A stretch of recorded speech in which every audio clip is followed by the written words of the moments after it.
Bonjour à tous, merci d'être venus assister à ce débat des GECO de le premier après-midi de la manifestation. Le sujet qu'on va tenter de traiter en 90 minutes, mais on n'y arrivera pas, c'est sûr. C'est un sujet qui est central dans la théorie économique et dans la vie économique, c'est le sujet du partage capital-travail. Voilà, on a vu qu'il revient sans cesse dans les sujets de l'actualité, très récemment avec les revendications, les raffineries les grèves dans les raffineries, par exemple, avec les polémiques sur les super profits, avec l'inflation qui vient dégrader le pouvoir d'achat. Donc toutes ces questions sont liées à celles du partage capital-travail. Pour en parler cet après-midi, on va essayer au moins de cadrer un petit peu le sujet et d'apporter quelques éléments de réponse. Donc j'ai avec moi Patrick Artus, qui est conseiller économique de Natixis et qui est professeur d'économie à PSE. Philippe Askenezi, directeur de recherche au CNRS. Et Cécile Duflot, que vous connaissez déjà pour ceux qui étaient là ce matin, qui est donc directrice générale d'Oxfam et d'Oxfam France, pardon. Et nous avons également deux personnes qui seront avec nous à distance. Donc Lucas Chancel, qui travaille aux côtés de Thomas Piketty au laboratoire sur les inégalités. Et un peu plus tard, car il est retenu sur une réunion, nous devrions avoir avec nous Thibault Langsade, qui est le patron d'une entreprise du numérique qui s'appelle Numines et qui est également, et surtout c'est pour ça qu'il est là aujourd'hui, ambassadeur de la mission sur la participation, l'intéressement, et qui est le théoricien du dividende salarié. Voilà, donc pour démarrer le sujet, je propose qu'on pose des éléments de constat. Donc je me tourne vers vous, Patrick Artus. Aujourd'hui, est-ce qu'on peut, quel constat on peut faire sur l'évolution du patrimoine et des revenus? Les études récentes dont on dispose semblent montrer que les patrimoines progressent beaucoup plus vite que les revenus. Et d'ailleurs, hier, pour ceux qui suivent l'actualité, vous avez pu voir que les dividendes du CAC 40 ont atteint un chiffre record en 2021. Voilà, alors est-ce que vous pouvez nous faire un petit peu d'historique et nous dire aujourd'hui où on en est sur ce partage? Oui, bonjour à tous. Eh bien, je vais commencer par les revenus et peut-être dans un second temps m'intéresser au patrimoine. La France est un cas très particulier la France est un cas très particulier d'inégalité de revenus, puisque les inégalités de revenus avant redistribution, c'est-à-dire avant toutes les politiques redistributives, toutes les politiques fiscales, toutes les politiques de transfert de revenus, sont extrêmement élevées, et que les inégalités de revenus après redistribution sont extrêmement faibles. Et donc c'est un cas particulier, c'est un cas extrême de l'écart entre ces inégalités de revenus avant et après redistribution. Alors cela n'est pas une situation, je crois, cela n'est pas une situation extrêmement favorable, puisqu'il faut financer un très grand écart entre les inégalités de revenus avant et après redistribution. Il y a une nécessité de mettre en place une fiscalité extrêmement forte. Et cette fiscalité est forte, et particulièrement forte sur les entreprises. On a des impôts de production, on a des cotisations sociales d'entreprises extrêmement élevées, beaucoup plus élevées que dans les autres pays européens ou dans les autres pays de l'OCDE. Et ceci crée un problème de compétitivité coût de l'industrie, des entreprises françaises. Donc je crois qu'il serait préférable de mettre en place une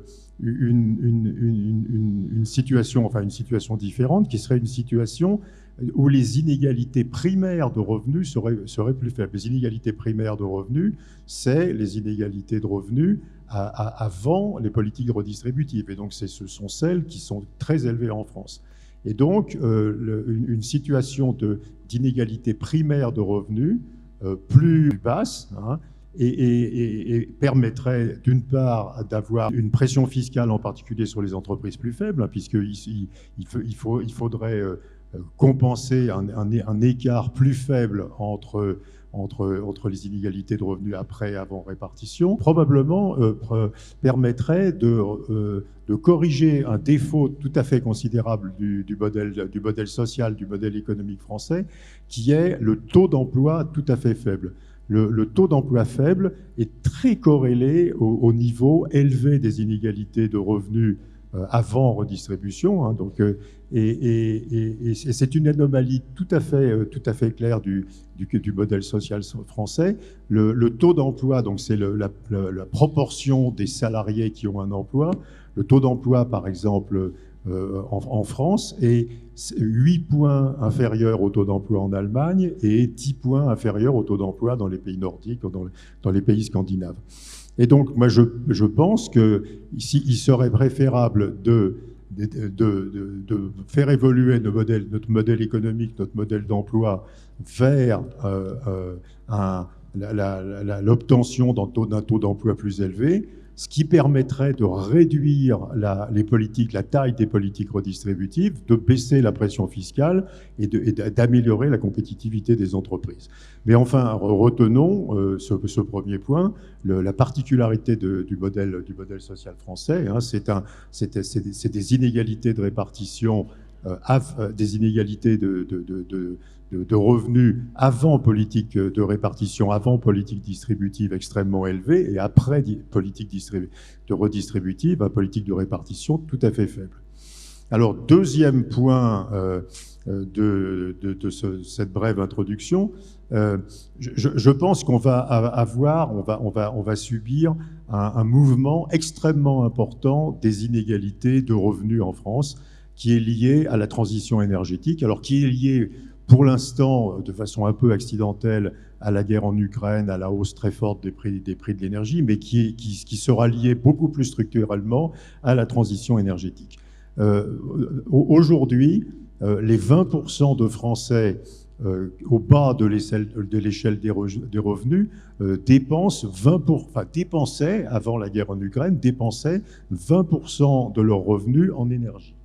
Et probablement, au fur et à mesure de la transition énergétique, on va avoir une hausse des prix de l'énergie, hein, une hausse des prix de l'énergie qui est liée essentiellement à ce que les énergies renouvelables sont intermittentes, hein, et donc on ne produit les énergies renouvelables qu'une fraction du temps, et donc il faut plus de capacité dans les énergies renouvelables, il faut stocker l'électricité, par exemple, qui est fabriquée avec des énergies renouvelables, et donc on va avoir progressivement, et tout à fait indépendamment de la guerre en Ukraine, une hausse progressive de l'énergie, et qui probablement va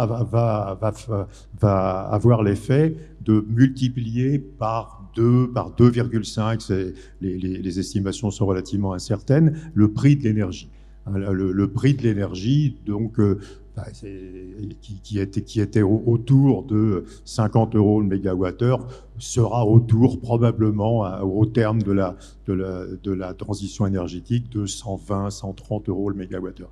Ceci implique que si on ne met pas en place de politique fortement redistributive, les 20% de Français qui payaient pour l'instant 20% de leurs revenus en énergie, paieraient autour de 50% de leurs revenus en énergie, ce qui est tout à fait inacceptable. Et donc, indépendamment de toute considération d'indexation des revenus, il va falloir mettre en place des politiques extraordinairement fortes de répartition, de redistribution, hein, de re-répartition des revenus. Et cela étant, je n'utilise dans mon exemple que le prix de l'énergie, et on pourrait utiliser aussi la hausse probable du prix de l'alimentation, etc. Donc la nécessité, il y aura une nécessité extrêmement forte de mettre en place des politiques ultra redistributives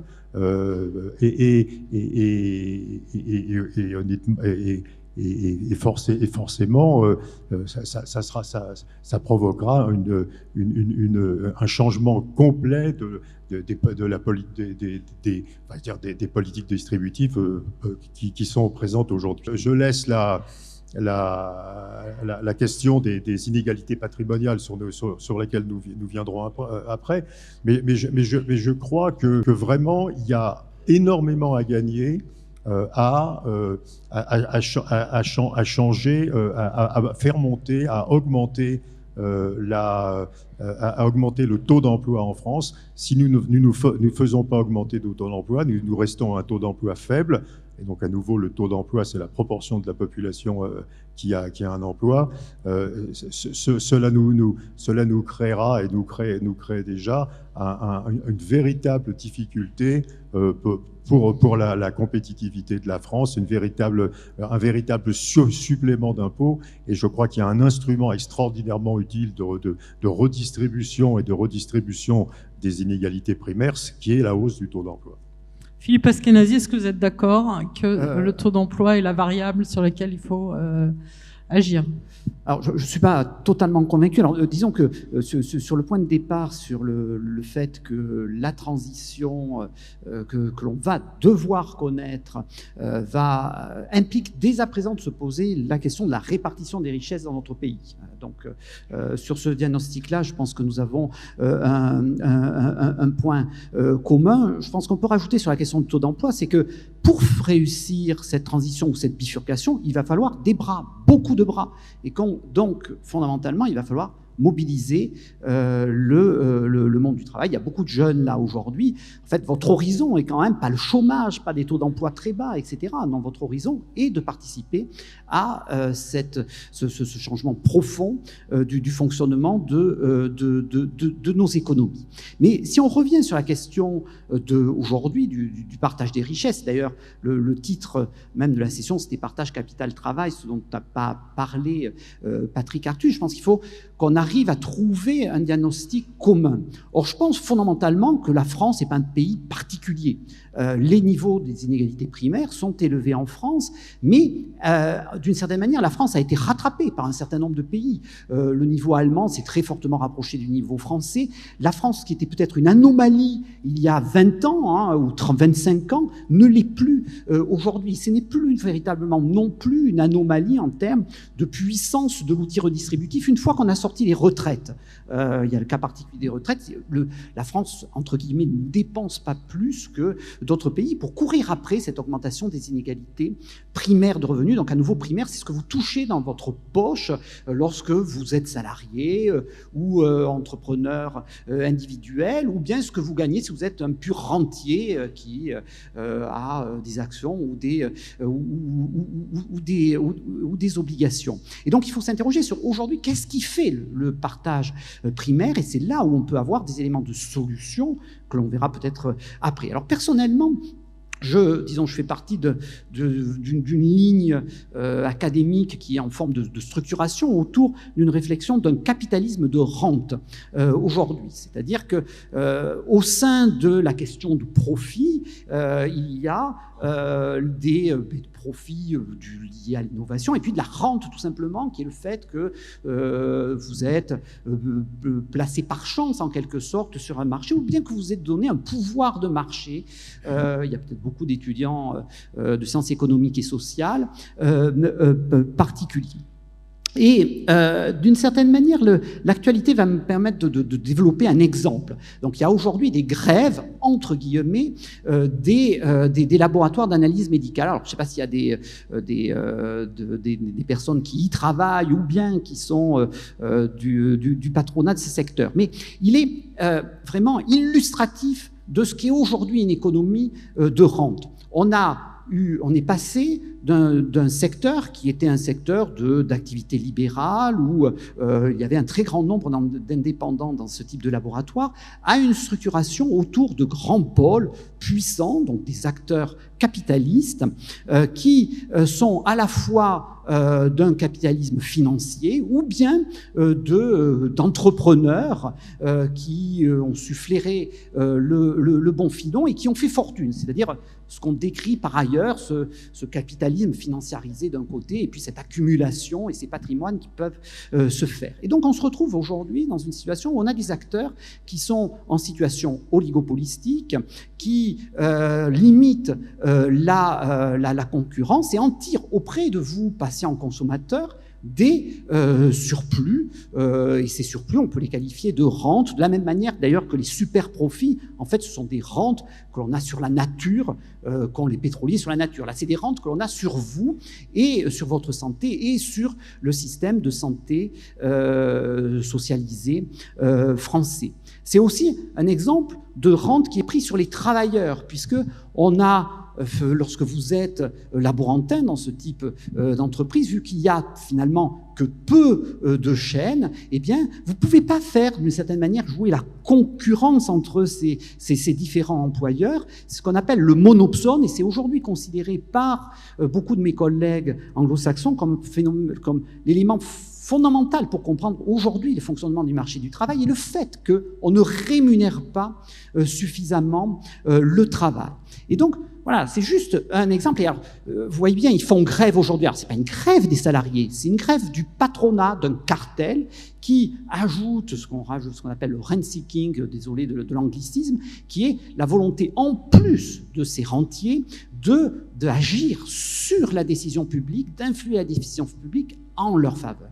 Et donc, je crois que lorsqu'on fait ce portrait, alors je pourrais faire la liste en quelque sorte très longue, eh bien, on a une lecture totalement différente du fonctionnement de nos économies. On voit qu'il y a en fait des dysfonctionnements profonds qui peuvent amener à des éléments de solution et qui permettent à la fois de lever des freins à une transition écologique, voire une bifurcation de nos économies, et qui aussi apporteraient des solutions immédiates à la question de la répartition primaire des revenus. Et là, je rejoins quand même Patrick Artus sur le fait que ça impose aux États de devoir corriger ces inégalités primaires. Commençons par lutter contre ces inégalités par des outils que, je pense, on discutera ultérieurement. Merci. Donc on parlera effectivement des solutions possibles.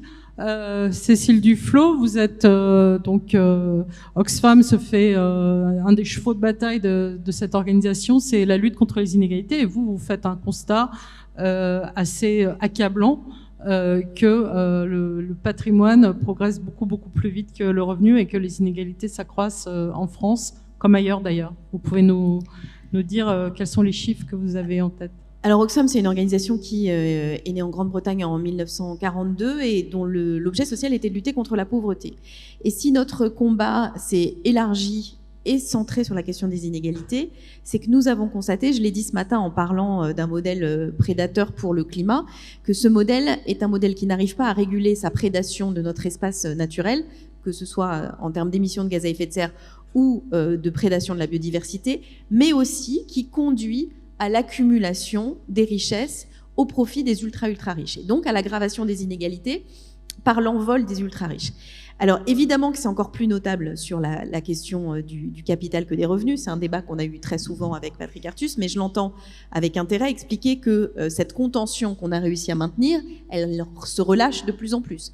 De façon assez mécanique, quand vous faites des choix, et c'est ce qu'on avait écrit dans le rapport qu'on avait publié en 2017 qui s'appelait « Vers un quinquennat des inégalités », qui vise à diminuer la fiscalité des plus riches et à faire baisser les prestations sociales, notamment par la baisse de l'APL, on aboutit techniquement, j'allais dire presque mécaniquement, à une aggravation des inégalités qui a été documentée par l'INSEE. Mais ce que je voudrais dire, c'est qu'au-delà de l'économie de la rente, qui est très juste, s'ajoute à ça ce que un milliardaire néerlandais appelle les gagnants de la loterie du sperme. C'est-à-dire qu'aujourd'hui, les ultra-richesses se reproduisent au bénéfice de leurs enfants. C'est-à-dire qu'aujourd'hui, être milliardaire, c'est surtout être héritier. Et que, au-delà de la question des milliardaires, mais qui sont quand même aujourd'hui détenteurs d'une grosse partie, c'est ce qu'a documenté Oxfam, et qu'ils ont bénéficié de l'absorption d'une grosse partie de la création de richesse, il y a aussi une rente qui s'est créée autour d'un bien qui est pourtant un bien fondamental, et ça croise totalement la question du coût de l'énergie, qui est celui de la détention du patrimoine immobilier. L'INSEE a publié il y a quelques mois une première étude qui montre que dans certaines grandes métropoles comme Paris ou Lyon, plus de 50%, presque 60% des logements locatifs donc mis en location classiquement, sont le fait de multi-propriétaires, voire de multiples propriétaires, plus de 5 logements. Et donc, on aboutit à cette situation où la rente va à la rente, avec une aggravation de cet écart. On le voit aussi au travers des rémunérations des plus grands patrons. Les écarts se sont accentués, et se sont accentués aussi parce qu'une grande partie de leur rémunération est liée à des résultats financiers de court terme. Donc en fait, on a un système qui manque de régulation et dont on voit bien que sans régulation, en fait, il accroît les principaux défauts qui en font partie. Donc pour nous, c'est une question démocratique, c'est une question de fonctionnement de la société, c'est une question de justice tout simplement.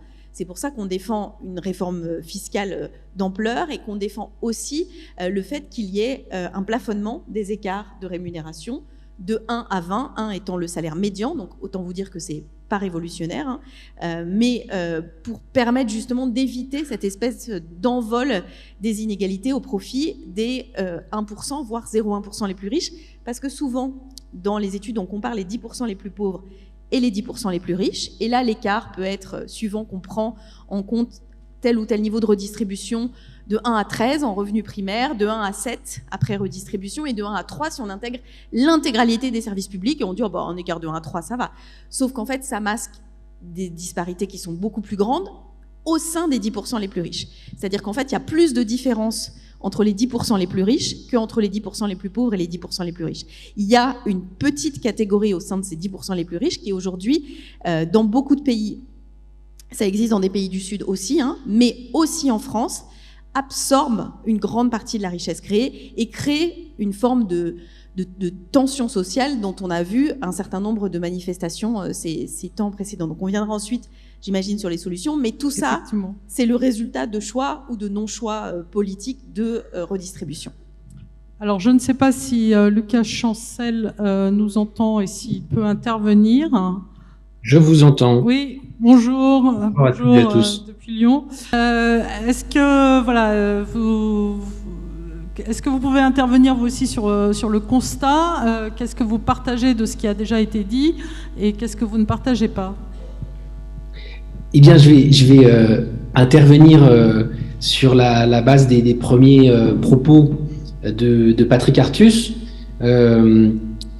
La question était, est-ce que en fait la France est cette énorme machine à redistribuer qui est face à une situation catastrophique du point de vue des inégalités dites primaires, c'est-à-dire avant la redistribution, et qui, avec cette énorme machine redistributrice, arriverait à un pays où finalement les inégalités de revenus sont relativement faibles par rapport aux autres pays. C'était un petit peu, je simplifie à gros traits, mais c'était un petit peu le schéma dessiné par Patrick Artus, qui a été, je pense, remis en perspective par Philippe Askenazi, et qui disait, et je soutiens absolument cette vision, ça me semble important de le rappeler, que si on retire en fait de cette discussion, de cette réflexion, la question des retraites et la question de l'assurance chômage, on n'a plus du tout ce panorama-là.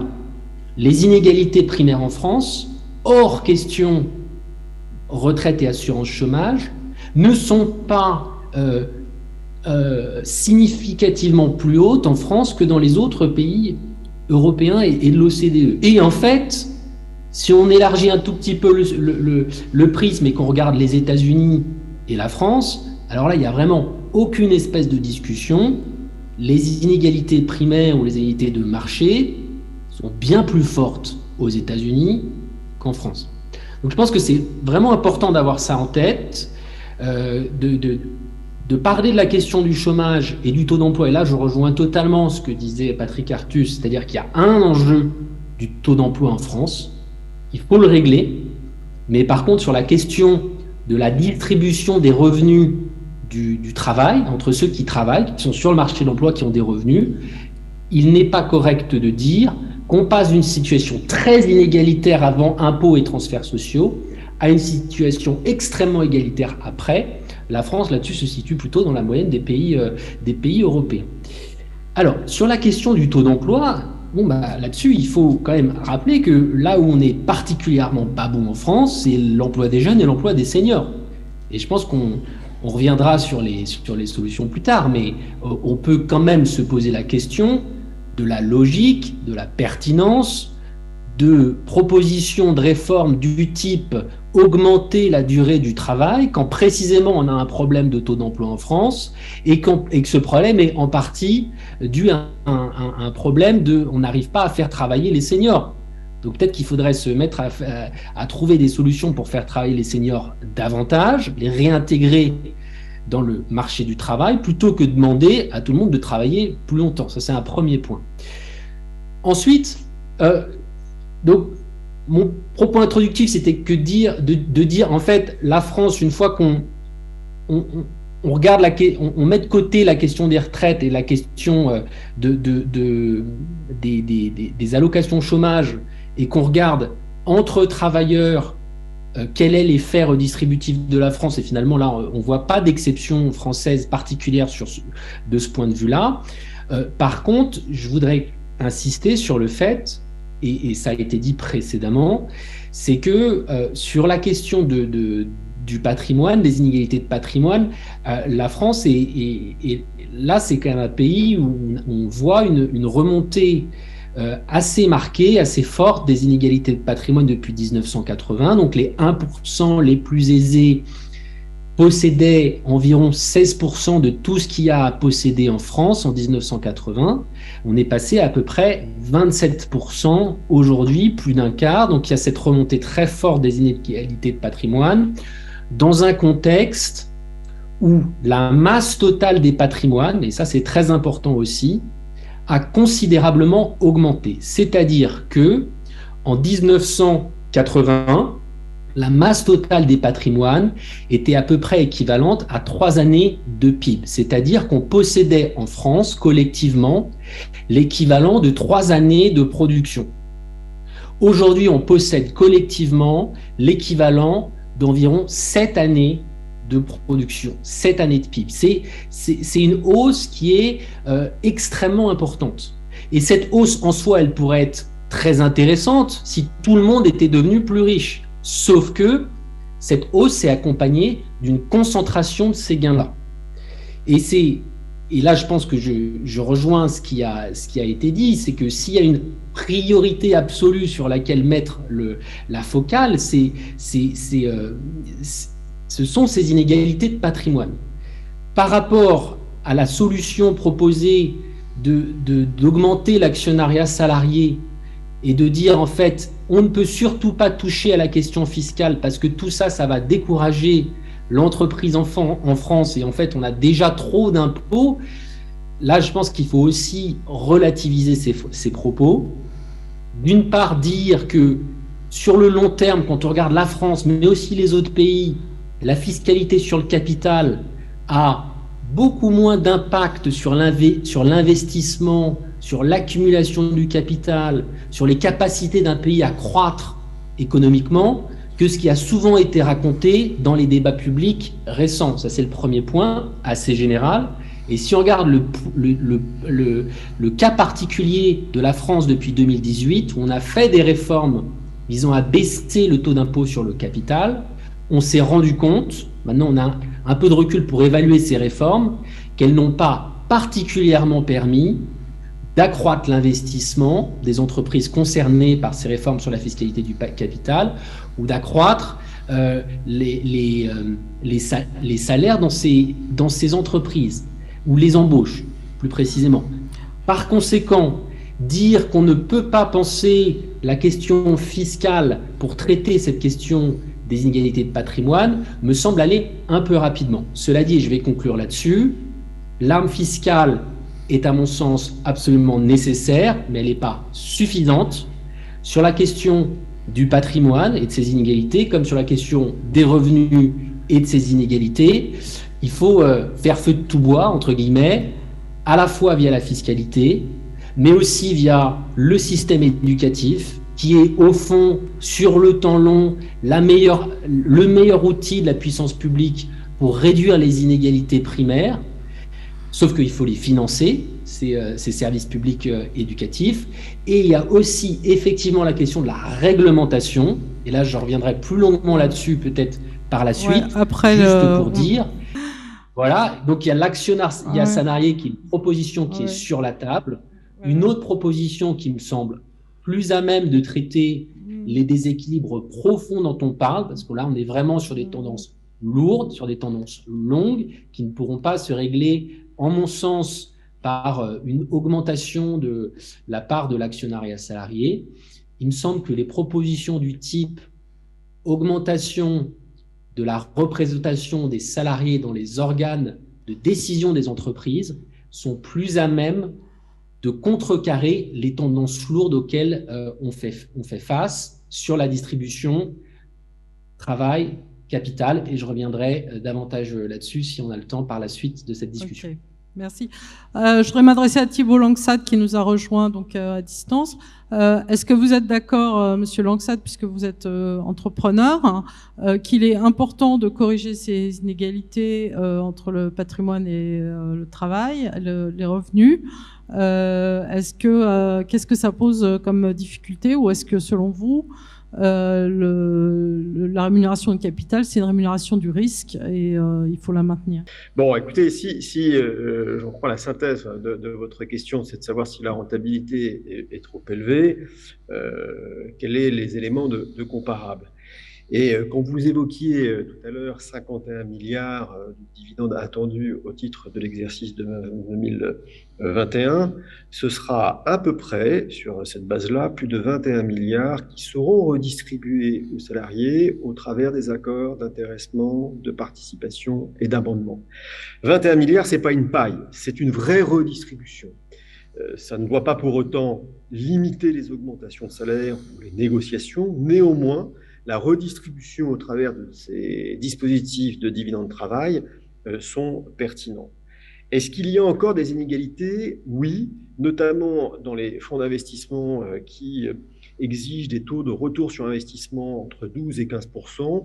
On voit bien aujourd'hui dans la tendance dans laquelle nous sommes que ces taux sont déséquilibrés par rapport à la situation actuelle et par rapport aux revenus que l'on peut avoir de l'entreprise. Et d'ailleurs, je suis étonné qu'on en parle relativement peu. On se concentre énormément sur les dividendes des grandes entreprises, mais il faut aussi regarder les inégalités qu'il y a au travers des investissements en equity, en capital dans les entreprises, avec des taux de rendement qui sont relativement élevés.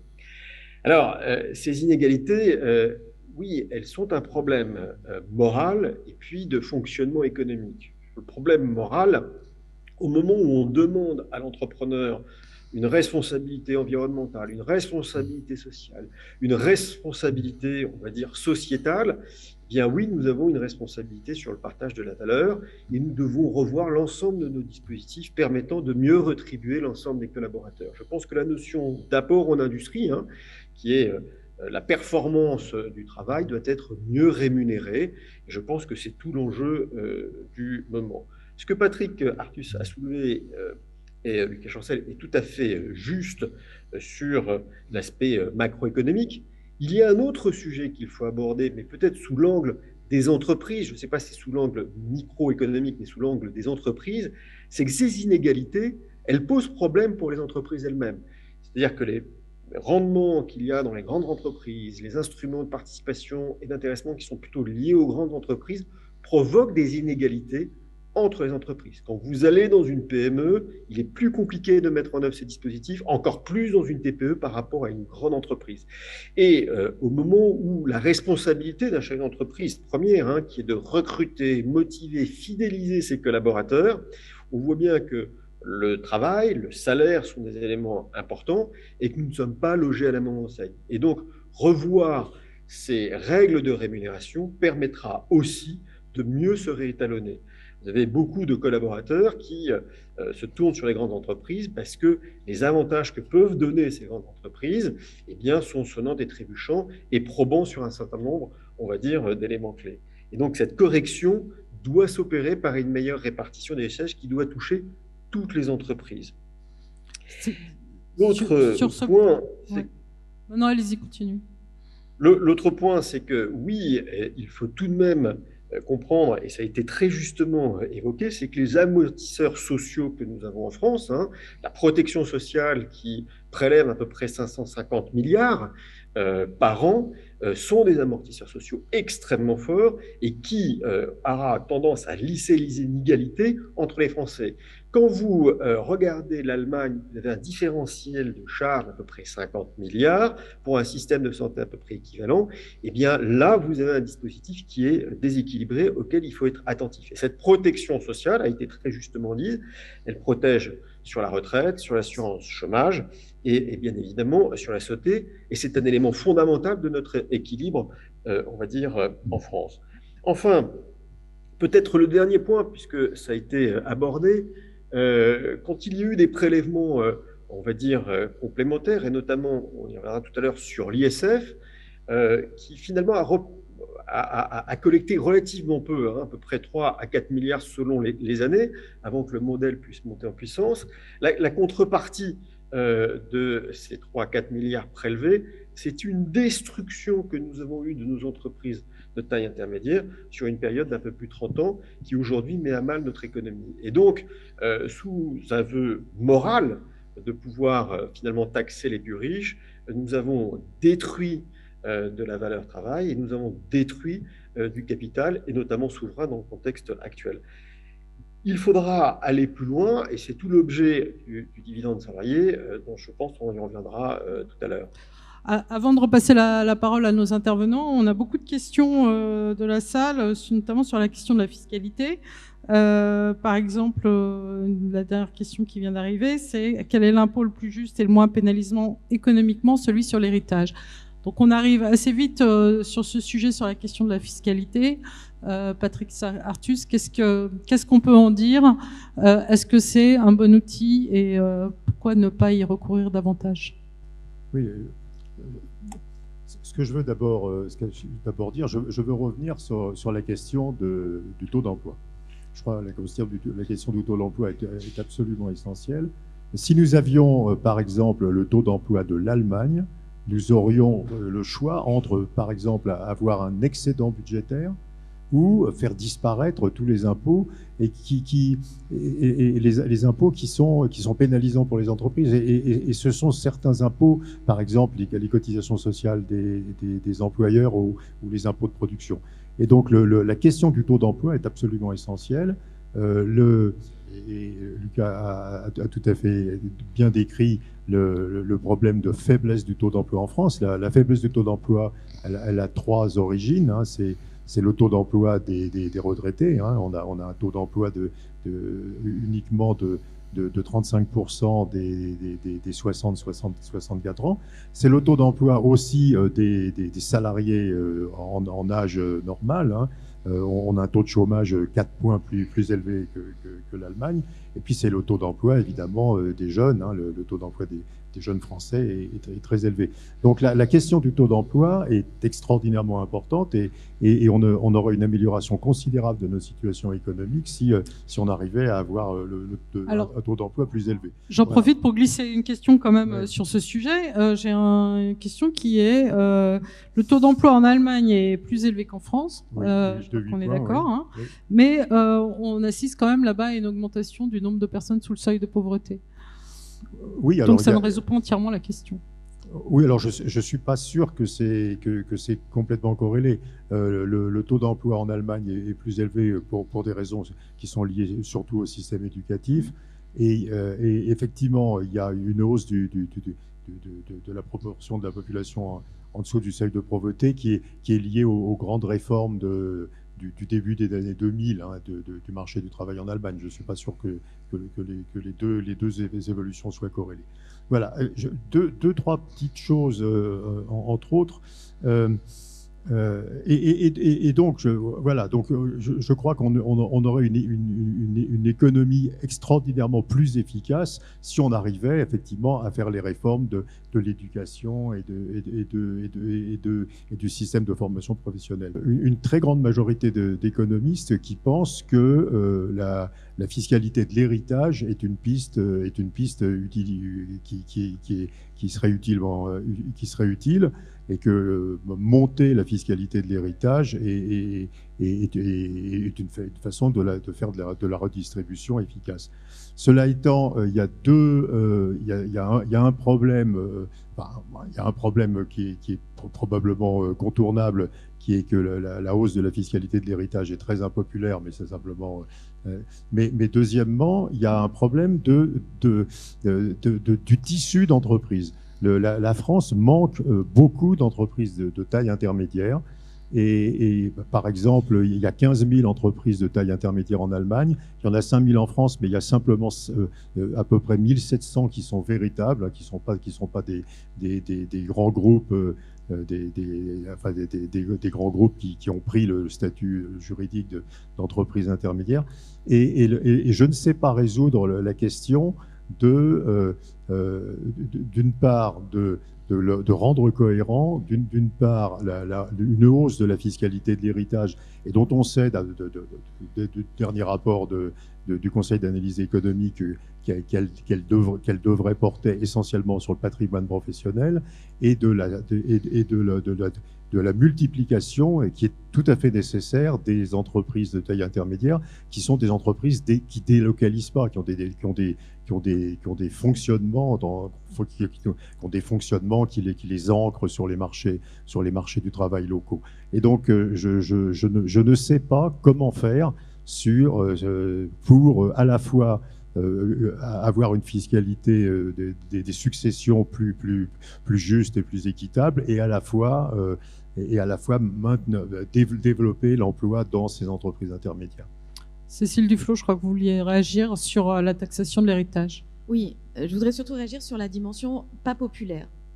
Évidemment, parce que quand on parle de la taxation sur l'héritage, et c'est d'ailleurs fait à dessein, tout de suite tout le monde se dit « Ah, on ne va pas pouvoir hériter du piano de mamie ». Et donc le sujet aujourd'hui, il n'est pas du tout à ce niveau-là. Il est la taxation des super héritages. C'est ça le vrai sujet. C'est-à-dire l'effet de concentration qui avait bien été décrit dans le livre de Thomas Piketty, notamment sur la question de la concentration de l'immobilier entre les mains de quelques-uns, et qui contribue et qui continue à s'accentuer. Donc, se poser cette question-là, c'est pas se poser la question de tous les héritages. L'immense majorité, d'ailleurs, des gens héritent de très peu dans notre pays. Voilà. C'est une infime minorité. En revanche, c'est une infime minorité qui a très bien compris qu'il suffisait d'agiter le débat autour de la taxation des héritages en général pour le rendre impopulaire. Donc, il faut dire qu'on est au-delà de 3-4 millions d'euros et qu'en dessous, le débat ne se pose pas. À dessein, Oxfam, on a pris le choix de prendre une cuillère très large pour que, effectivement, 90% de la population quasiment se sentent pas concernée par ce débat, parce que effectivement la base taxable et celle qui contribue à l'aggravation des inégalités, elle se trouve dans cette toute petite proportion. Donc je pense que oui, il faudra ouvrir ce débat, et que c'est pas anodin si on dit que c'est impopulaire, parce qu'à dessein on essaye de noyer le poisson autour de l'héritage de tout le monde, alors que le débat se centre sur quelques-uns. Non, mais Cécile, c'était pas mon argument. Hein. Pardon ? Ce n'était pas mon argument. Non, je sais bien que c'est pas ton argument, mais je dis pourquoi la taxation sur l'héritage est impopulaire, parce qu'on a le sentiment qu'on va vous piquer, oui, c'est ça, le piano de mamie ou la 2 chevaux de papy, quoi. C'est pas le sujet. C'est vraiment pas le sujet. Et en revanche, c'est un vrai sujet, parce que justement, en agitant le fait que c'est impopulaire, on empêche d'avoir ce débat sur la concentration du patrimoine, qui a été bien posé par Lucas Chancel, au profit des 1%, et qui tend la situation de manière qui, sur certains biens, et je parle en particulier en connaissance de cause de l'immobilier, va rendre les choses beaucoup plus compliquées. Ensuite, sur la question de l'ISF, je voudrais revenir sur ce point-là. Nous, avec Greenpeace, on a travaillé sur un ISF climatique, justement pour utiliser la clé de tous ceux qui détiennent les clés d'action, à la fois sur la redistribution, et aussi sur la transition écologique d'un certain nombre d'activités. Ce sont les financiers, on en a parlé dans la table ronde de ce matin, mais c'est aussi les propriétaires des entreprises et des grandes familles, milliardaires qui détiennent un certain nombre de groupes familiaux, qui ont une responsabilité qui peut être décisive. Et donc faire varier la fiscalité du patrimoine sur l'impact que ce patrimoine a sur la transition écologique est aussi une des clés qui permet justement de à la fois mobiliser des ressources, et surtout des ressources plus importantes quand elles se font, quand le gain d'argent se fait sur un patrimoine financier qui est investi notamment dans les énergies fossiles. Donc la modulation de la fiscalité et la question des ETI est une question intéressante, mais là aussi elle est tout à fait possible, c'est pas binaire. Donc en revanche, la réutilisation de cet outil, parce que je vais pas reprendre ce que vous avez tous les deux dit et ce que Lucas Chancel a rajouté sur la nécessité de pas non plus être assoupi par l'idée que la France est un grand pays de la redistribution et puis c'est comme ça. Et que la France, parce que je peux vous faire, voilà, on n'aime pas taxer l'héritage et puis en France de toute façon on redistribue beaucoup et puis c'est quoi la troisième chose? Ah oui, s'il y a l'ISF, les riches vont partir, alors que si on supprime l'ISF, ça va ruisseler et ça va favoriser l'investissement. Là maintenant on le sait, on l'a fait grandeur réelle, ça ne se passe pas. Et enfin, dernier point, c'est qu'on est beaucoup plus taxé en France qu'ailleurs. Notamment sur la fiscalité des entreprises, le débat est quand même beaucoup plus complexe que cette vision extrêmement simplifiée. Ce qui est certain, c'est que si on veut faire face aux chantiers qui sont devant nous, qui est celui extrêmement compliqué, là aussi on en a parlé ce matin, d'un monde qui doit à la fois s'adapter au changement climatique et essayer de prendre le virage le plus serré possible sur son modèle économique, ça ne se fera pas sans justice sociale. Et que donc la question de la redistribution, et c'est dit dans le dernier rapport du GIEC, est indissociablement liée à la question de la transition écologique. Et c'est aussi pour ça que Oxfam, en tant qu'ONG, s'est mobilisée sur cette question, parce qu'on a bien vu à quel point justement maintenir un système qui s'auto-embolise lui-même ne permet absolument aucun virage, parce que les intérêts deviennent beaucoup trop puissants. Et que donc la question de la régulation, c'est aussi la question de la volonté politique et de la capacité à mettre en œuvre une transition qui soit une transition juste. Et pour ça, l'outil de la fiscalité est ni plus ni moins qu'un outil, mais c'est sans doute, pour beaucoup de sujets, un des très efficaces, doublé de celui des services publics. Lucas Chancel l'a rappelé. C'est pour ça qu'un de nos grands rapports sur les inégalités s'appelait « Fortune privée ou service public », parce que le débat est bien là, et que la redistribution se fait de façon directe, elle se fait aussi par des services publics, notamment les services publics fondamentaux, de qualité, et qu'on voit bien le débat qui se pose aujourd'hui autour de la pédiatrie, de la santé, mais aussi autour de l'école, qu'on a aussi perdu sur ce terrain et qu'il faut donc arrêter de vivre dans des espèces de bulles, de filtres sur ce que serait ou ce que ne serait pas la France, mais affronter la réalité de nos choix politiques et de leurs conséquences sur la vie réelle et sur la transition qui sera rendue possible ou non. Je crois d'ailleurs qu'il y a une table ronde demain matin sur le sujet des services publics. Philippe Askenazi, vous en pensez quoi de ce débat autour de la fiscalité pour réduire les inégalités? Oui, tout du moins la fiscalité des héritages. Je pense que c'est un débat qu'on rencontre là aussi dans la plupart des pays. J'y vois un petit peu comme Patrick Artus aussi aujourd'hui un obstacle démocratique. C'est-à-dire qu'on a construit quand même une société de propriétaires. Alors, il y a une majorité des électeurs qui sont propriétaires de leur logement. Ça a été fait en France, disons de manière un petit peu involontaire, mais en Grande-Bretagne, Margaret Thatcher avait une stratégie idéologique de créer une société de propriétaires, de vendre les logements sociaux à leurs occupants pour ainsi avoir une société fondamentalement conservatrice sur la question de l'héritage. Et il faut avoir en tête que pour beaucoup de jeunes aujourd'hui, leur perspective, ils savent bien qu'ils ont qu'une faible probabilité d'être dans ces 1%, mais ils ont pour beaucoup d'entre eux, l'espoir d'atteindre ce 1%. Et donc, c'est assez étonnant. Enfin, d'ailleurs, les républicains américains utilisent ça. C'est-à-dire que lorsqu'on demande aux Américains, est-ce qu'au moment de l'héritage, vous pensez que vous serez dans les 1% les plus taxés, eh bien, vous avez 40% des Américains qui disent « oui, je vais être concerné ». Et on n'a pas fait la même enquête en France, mais je pense que les républicains français, faisant la même enquête, obtiendraient à peu près le même type de résultat. Et pourquoi? Parce qu'on a fait une société où le succès est mis en avant, l'accumulation est mise en avant, et même du vivant. Et je crois que sur ce plan-là, donc, on a un obstacle démocratique qui est certainement plus important que ce que vous pouvez imaginer. Et puis se pose la question donc du vivant également, parce que ce matin pendant la table ronde, vous parliez des super milliardaires américains. Ça a été de leur vivant qu'ils l'ont accumulé, c'était pas des héritiers. Et comment ils ont accumulé? Là aussi, il faut. Moi, je suis pour une position radicale au sens prendre les questions à la racine. Vous citiez, Cécile Duflot, ce matin, le cas de milliardaires qui, voilà, veulent envoyer des gens dans l'espace, etc. Mais ça ne s'est pas passé comme cela. C'est le recul de l'État américain, les commandes de la NASA, c'est-à-dire le passage du public au privé, qui ont fait de ces milliardaires des acteurs essentiels de la conquête spatiale. C'est une privatisation, en fait, de cette conquête spatiale. De la même manière que la question des services publics, c'est une privatisation des services publics qui ont aussi très, très, très largement favorisé des accumulations de leur vivant d'un certain nombre d'acteurs industriels en France. Et quant à la question de la rente liée au logement, eh bien, c'est aussi parce qu'on a eu pendant des années une politique insuffisante de construction de logements sociaux, de socialisation du logement, que l'on a une rente foncière aussi importante sur de nombreuses villes en France. Donc aussi revenir à la racine des difficultés et pas attendre en quelque sorte la fin de la vie. Parce que, vous voyez, Jeff Bezos, il a dit, ben voilà, c'est simple, je vais pratiquement tout léguer à des associations caritatives. Vous voyez, alors que le problème est, en fait, dès aujourd'hui, c'est à nouveau leur puissance de marché qui joue sur un écrasement et qui participe d'une forme de conservatisme, même sur la question de la transition. Alors, si je me permets un ultime mot, je pense que la question des ETI, je ne vois pas le rapport avec l'héritage, parce qu'on n'a pas besoin qu'il y ait une accumulation d'une génération à une autre pour avoir des ETI. Ça, c'est le modèle allemand qui, justement, est dans les pires difficultés aujourd'hui face à la nécessité de la transition et de la bifurcation écologique. La bifurcation écologique, elle va provoquer la naissance d'une nouvelle génération d'entreprises, de TI, dans de nouvelles activités. Et c'est plutôt bien pour un pays, finalement, de ne pas être celui qui a un héritage du passé. Et je crois que là, c'est plutôt, finalement, un avantage de la France. Dans le long terme, la France est plus jeune, la France a moins de ces ETI familiales enquistées dans leur secteur. Ce sont des opportunités qu'on doit mettre en avant.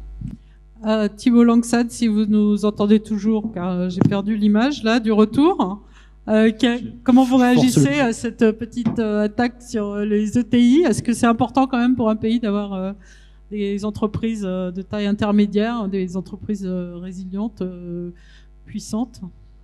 Je dis c'est une erreur magistrale parce que justement la robustesse du modèle allemand repose sur son Mittelstand. Et aujourd'hui, quand vous regardez l'Italie, parce que je vais parler d'un autre pays, qui a tout autant d'entreprises de taille intermédiaire, elle génère aujourd'hui l'excédent commercial italien, et ce qui d'ailleurs la préserve face à son endettement massif et à sa situation économique particulière. Et donc, nous avons détruit tout simplement en France à peu près 7000 entreprises de taille intermédiaire, et ce Mittelstand français qu'on aurait pu avoir façonne la relation interentreprise, elle façonne l'économie, elle structure le régional et le départemental.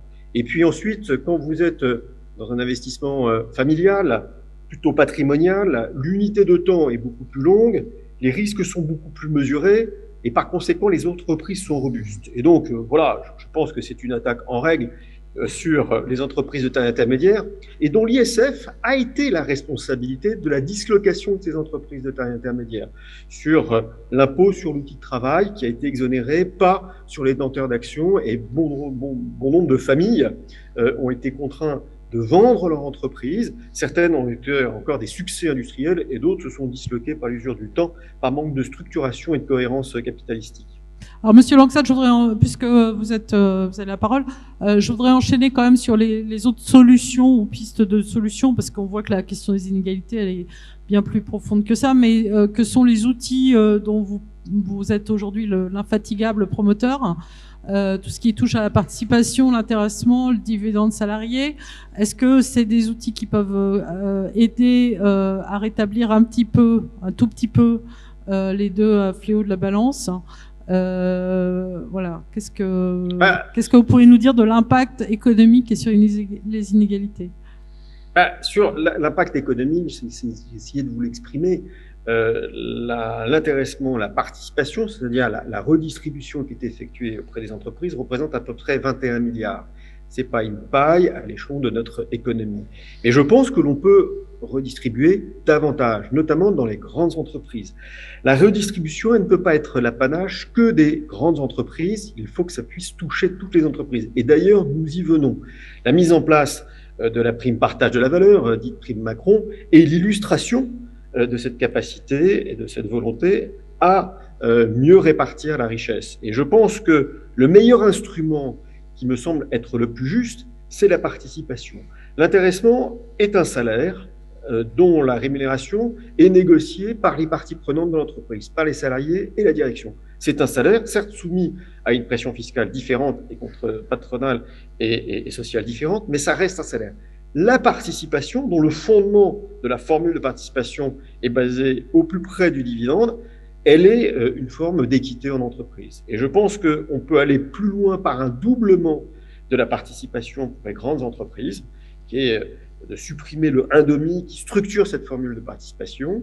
Je pense qu'on peut étendre la participation aux entreprises de moins de 50 salariés, et puis pour les entreprises de moins de 11, là, il faut maintenir un dispositif unilatéral, simple pour le chef d'entreprise, qui est le prime partage de la valeur. Et puis, l'élément qui, pour moi, est fondamental, c'est quand une entreprise verse des dividendes, il faut bien évidemment qu'elle puisse verser de la participation. C'est cette règle de conditionnalité. Vous avez bon nombre d'entreprises, grandes, moyennes, qui arrivent à structurer leurs résultats pour ne pas verser, on va dire, de participation. Et c'est là où il y a une forme d'inégalité. Quand il y a super profit, il doit y avoir super participation. Pardon ? Est-ce qu'il faut réglementer plus ? Est-ce qu'il faut contraindre plus pour que les entreprises, effectivement, donnent de la participation à leurs salariés ? Écoutez, soyons très, très transparents. Qu'est-ce qui a été fait depuis les accords, plus exactement les ordonnances de 1967 ? Nous n'avons eu de cesse, ou plus exactement le pouvoir politique n'a eu de cesse que de renforcer, on va dire, l'élargissement de la participation. Donc oui, aujourd'hui, il faut aller plus loin si on veut s'assurer qu'il y ait un métage partage de la valeur. Ces instruments sont, par leur complexité, certes, par leur fiscalité mouvante, mais sont relativement peu utilisés par les petites et moyennes entreprises, et la participation reste insuffisante pour les grandes entreprises, et c'est là-dessus où il doit être débridé. Donc, il faut maintenir ce dispositif. Je ne suis pas certain qu'il faille inventer d'autres dispositifs. Le dividende salarié, je le redis d'ailleurs figure en partie dans la loi, parce que quand vous regardez le chapitre 3 du livre du travail, c'est le dividende du travail qui parle d'instruments de participation et d'intéressement. À partir du moment où on l'étend à la prime partage de la valeur et qu'on met en place cette règle de conditionnalité, alors le dividende salarié prend tout son sens. Lucas Chancel, est-ce que j'ai envie de vous demander, est-ce que ces outils, aussi intéressants soient-ils, sont à la hauteur de l'enjeu ? Écoutez, moi je pense que par rapport à l'époque, ou disons le moment économique dans lequel on se trouve, que l'on pourrait qualifier peut-être de néo-propriétarisme. On a souvent parlé de néolibéralisme, ce tournant de Reagan, Thatcher depuis les années 80. Sauf que néolibéralisme, on a peut-être mis beaucoup de définitions sous ce mot, et finalement beaucoup de personnes ne voient pas exactement ce que cela recouvre.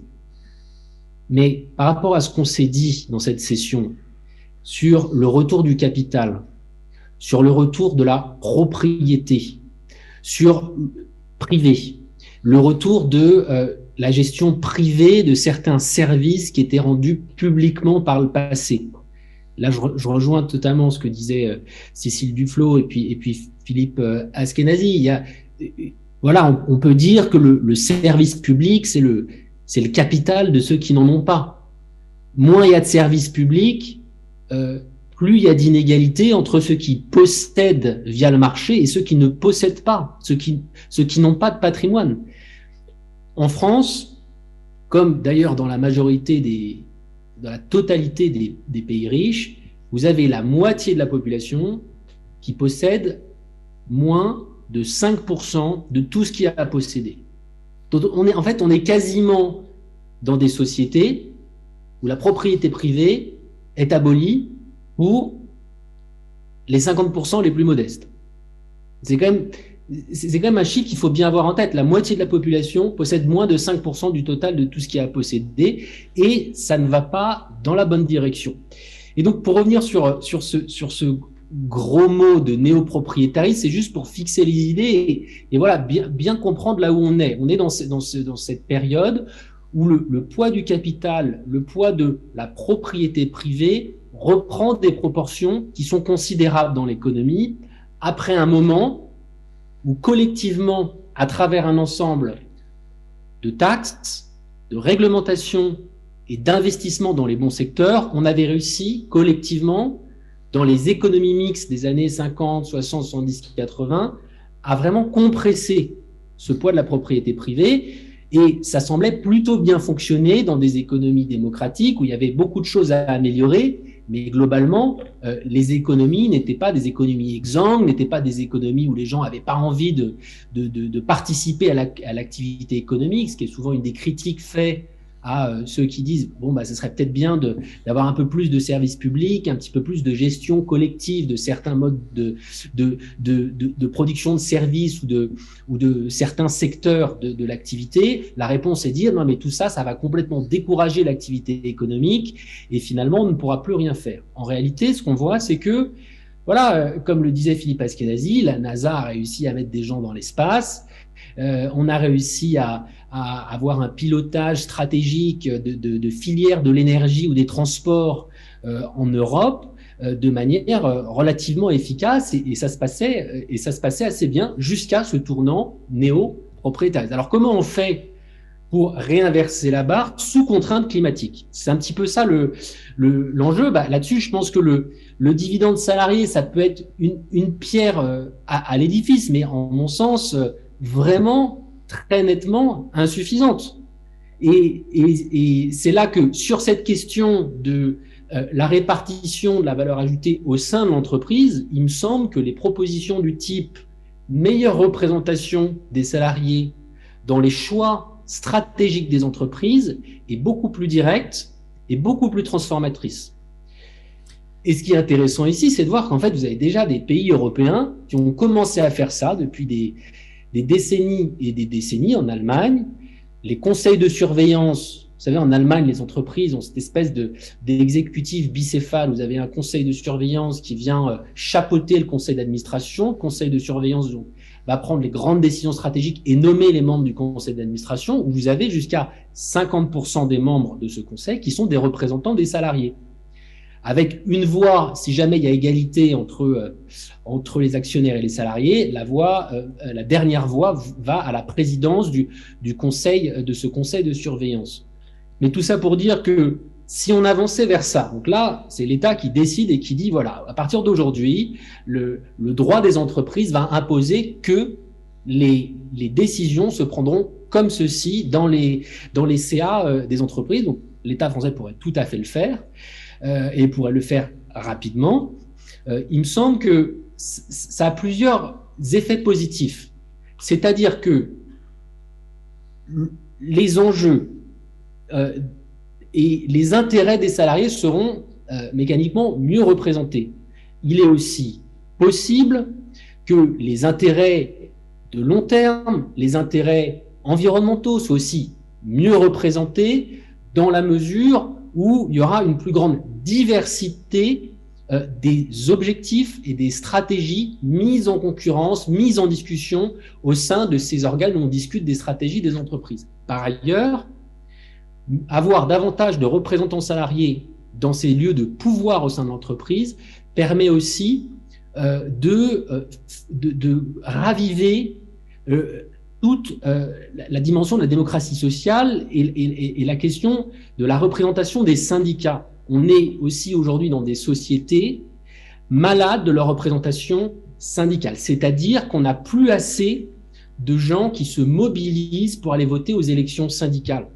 Et on sait qui se syndiquent. Et on sait pourtant à quel point ces taux de représentation syndicale ont été clés au cours des 70 dernières années pour mieux organiser, répartir plus équitablement la valeur ajoutée au sein des entreprises. Donc, ce type de proposition me semble plus transformateur, plus important que la question de l'actionnariat salarié. Et peut-être un petit point pour très vite, pour parce que répondre à Patrick Artus, juste sur la question de la taxation de l'héritage.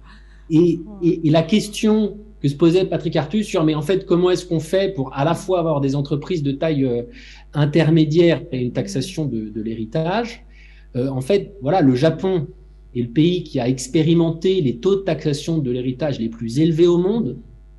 Ils ont été extrêmement élevés même dans les années 80-90, et c'est un pays qui est également très reconnu pour son tissu d'entreprise familiale. Donc là, il n'y a pas d'incompatibilité absolue entre un type de taxe particulier et un type de tissu industriel ou certaines formes d'entreprise. Mais je rejoins aussi Philippe Ashkenazi sur le fait qu'on est dans un moment où certaines entreprises vont devoir, et nouvelles vont devoir émerger du fait de la transition écologique, et peut-être c'est mon dernier point de conclusion là-dessus, c'est aussi le moment pour la puissance publique de définir, dans le cadre de l'ensemble de ces nouveaux secteurs qui vont émerger, quels sont les secteurs où on a envie d'un pilotage stratégique, mais aussi peut-être de définir des secteurs qui ne seront pas soumis au profit, et d'autres qui le seront. Et je vois qu'il faut que je m'arrête là, donc je m'arrête ici. Je crois que Cécile Duflot voulait préciser quelque chose. Et avant que oui, je voulais appuyer ce que disait Lucas Chancel sur la question de la gouvernance des entreprises, parce que au-delà de la question de l'accumulation de la rente, le fait de privilégier la distribution, la rentabilité du capital par la distribution de dividendes a d'autres difficultés. C'est qu'il y a une sorte d'accord tacite qui se crée entre les dirigeants d'entreprises qui ont vu, et notamment dans les entreprises du CAC, leurs revenus multipliés par 4 en 20 ans, qui va de pair avec une redistribution des dividendes multipliée, elle, par 3 en 20 ans. C'est-à-dire qu'il y a une sorte d'intérêt bien compris à l'augmentation de la distribution de dividendes au détriment de la redistribution pour les salariés, mais aussi au détriment de l'investissement. Et c'est ce que nous avons mis dans notre dernier rapport sur le CAC 40, mais qui figure aussi dans le rapport France Stratégie, et que donc il y a un pilotage qui devient finalement beaucoup plus court-termiste. Donc changer la gouvernance et donner plus de place aux salariés, c'est aussi donner plus de place aux possibilités de transformation des entreprises. Et je veux juste rappeler ce chiffre.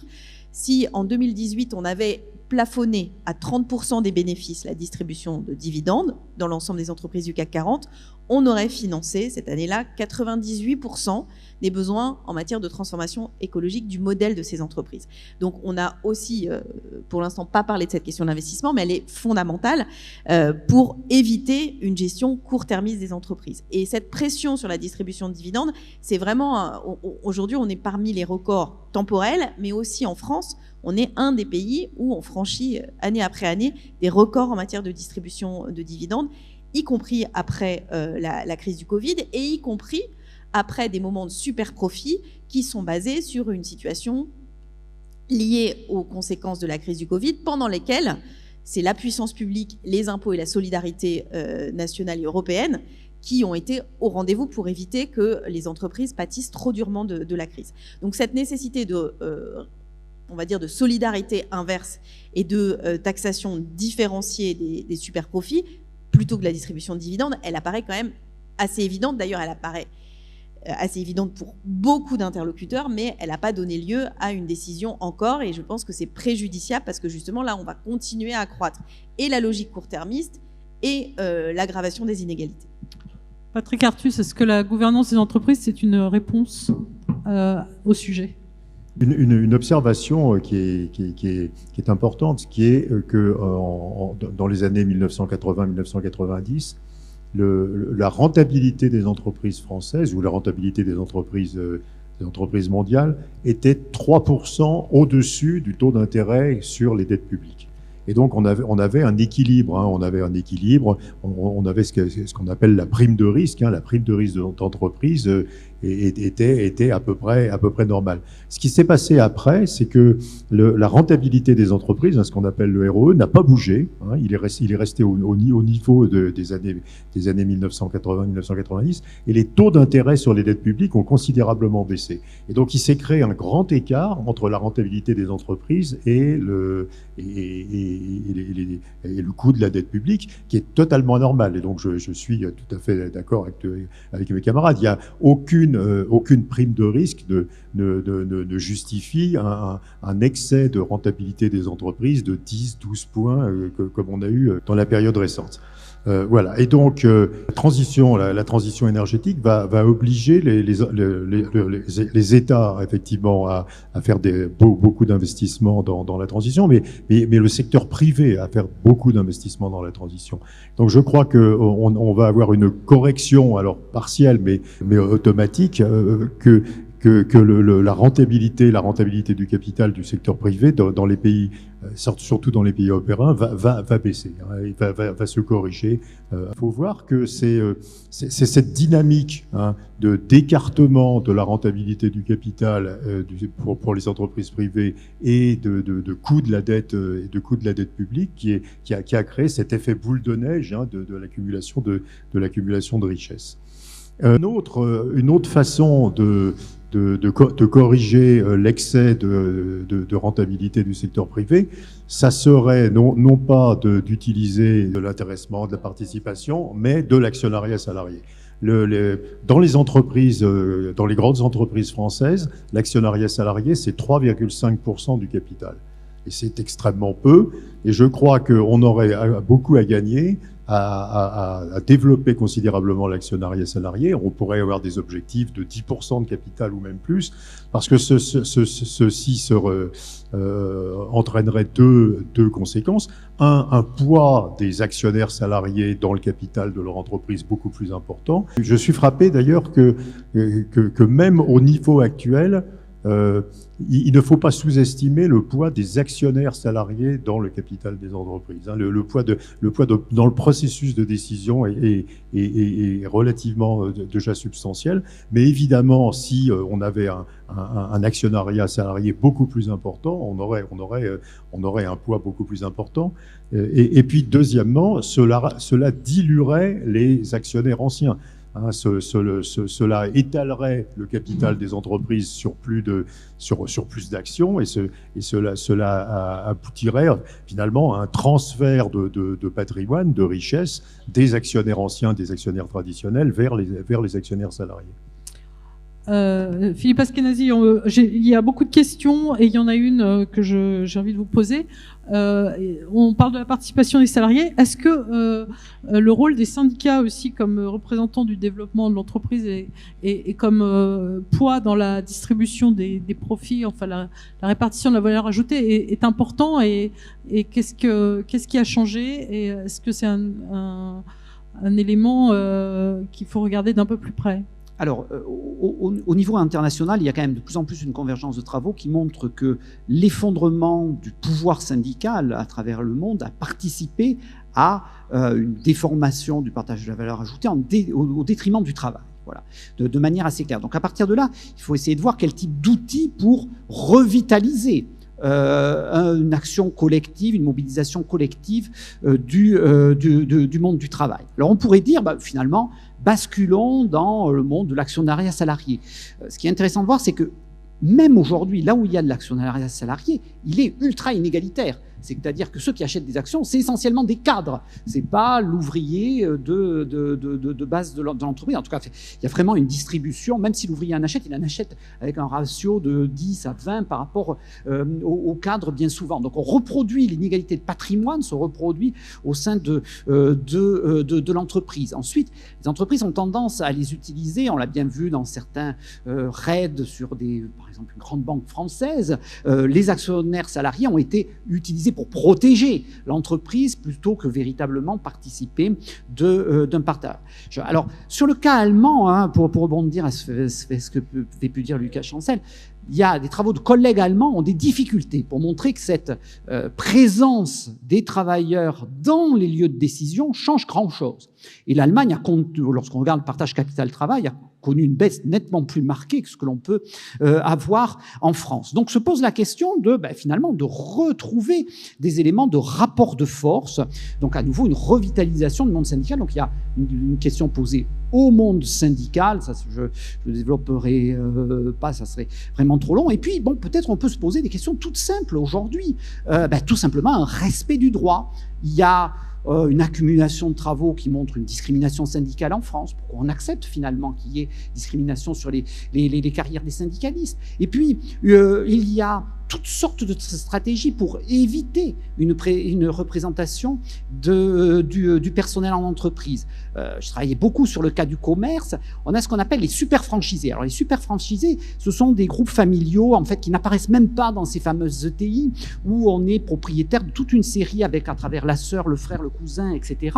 Tout ça paraît indépendant de toute une série de magasins par ailleurs appartenant à différentes chaînes et enseignes. Et en fait, vous avez localement, et je vous invite d'essayer de faire des enquêtes, il y a des journalistes ici, sur des vallées des Alpes.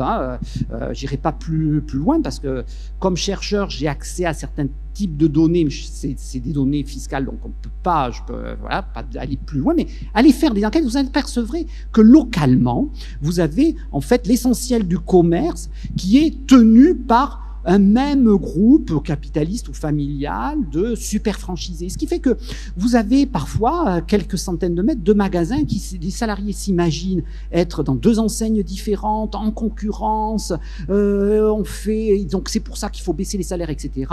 Alors que les prix sont élevés. Pourquoi ? Parce que c'est contrôlé en fait par le même acteur. Donc on a un vrai problème à la fois d'information du monde du travail, alors un problème de concurrence, de vous comme consommateur d'information, et puis du monde du travail aussi, parce qu'on a ce qu'on appelle les unités économiques et sociales. Dans ce genre de cas, eh bien, ces 2 magasins devraient faire qu'un d'un point de vue social et devraient pouvoir être en capacité de se mobiliser, d'exiger, et notamment d'exiger une participation aux résultats de l'entreprise. Et contrairement à ce qu'a pu dire Thibault Lansat, on est allé de plus en plus, et je pense qu'aujourd'hui, justement, il y a un renversement, et je le loue tout à fait, un renversement. On est à chercher à affaiblir la participation à travers l'acceptation finalement de ce découpage d'entreprise en plusieurs morceaux. Vous êtes à 50 salariés, on vous coupe en petits morceaux.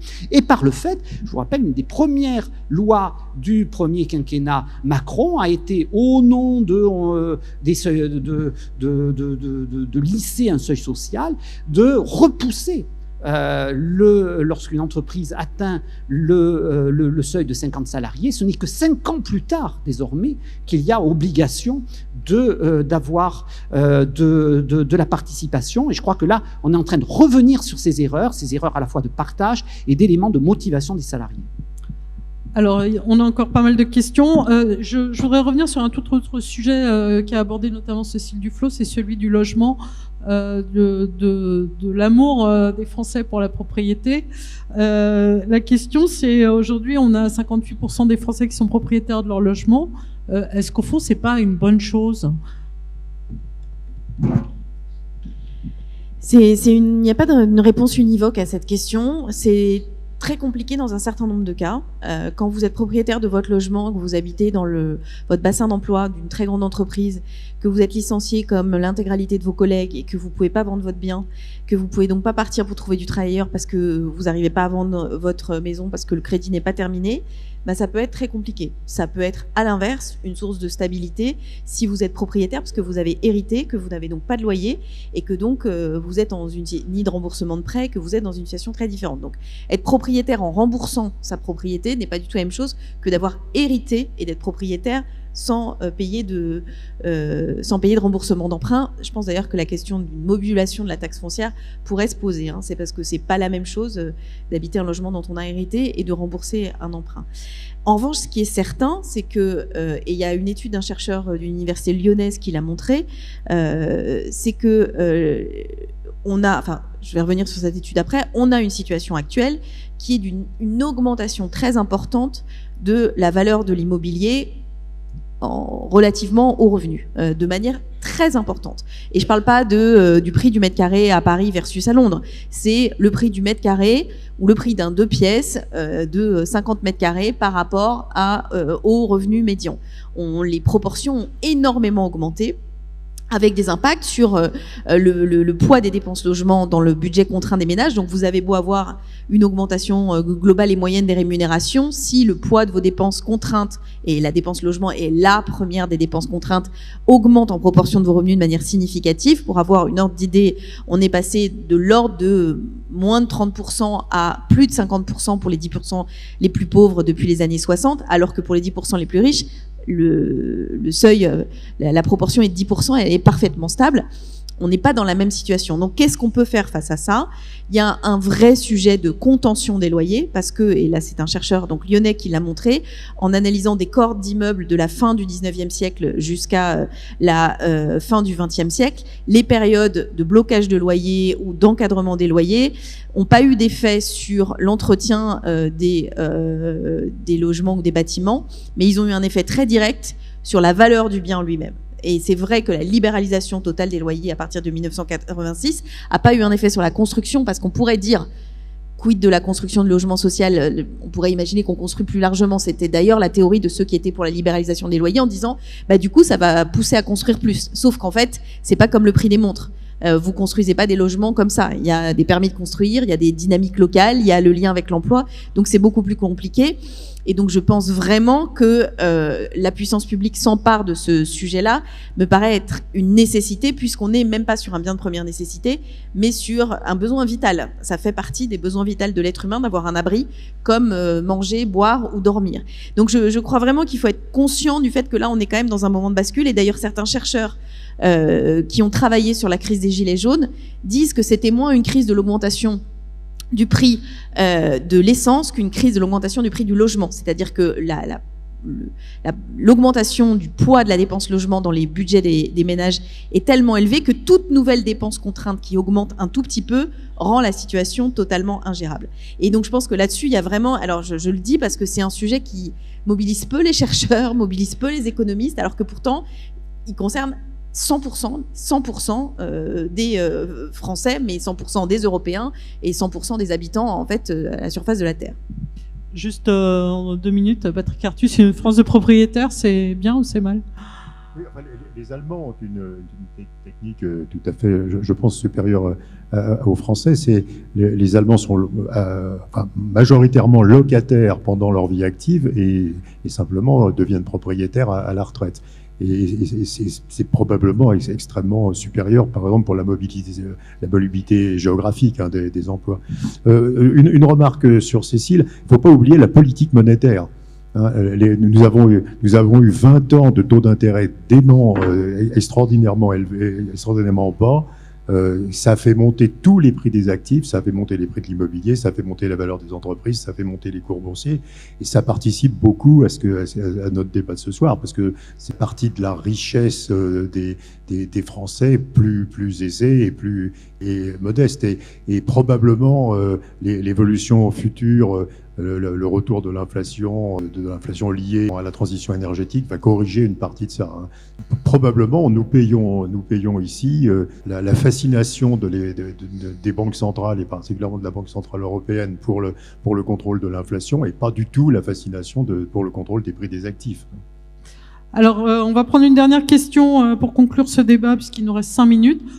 Est-ce que tout ce qu'on dit ici sur ce plateau depuis près d'1 heure et demie, ça prouve que la théorie du ruissellement ne marche pas? Oui, je pense que c'est une très bonne question. Écoutez, si on regarde 3 décennies de travaux en macroéconomie, au fond, ce que nous disent les macroéconomistes, c'est qu'ils savent pas vraiment ce qui fait la croissance d'une société à long terme, ce qui va l'expliquer, que c'est très compliqué à déterminer. Et par conséquent, cette théorie du ruissellement qui a consisté à dire, en fait, si on réduit les taux d'impôt tout en haut, alors ça va ruisseler et on va avoir une croissance pour tout le monde.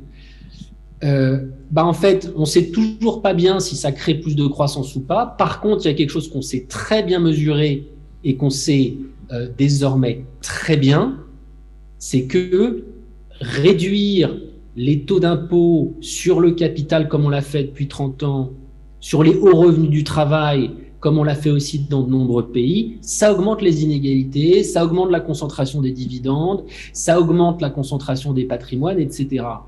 Donc en fait, le ruissellement, ça a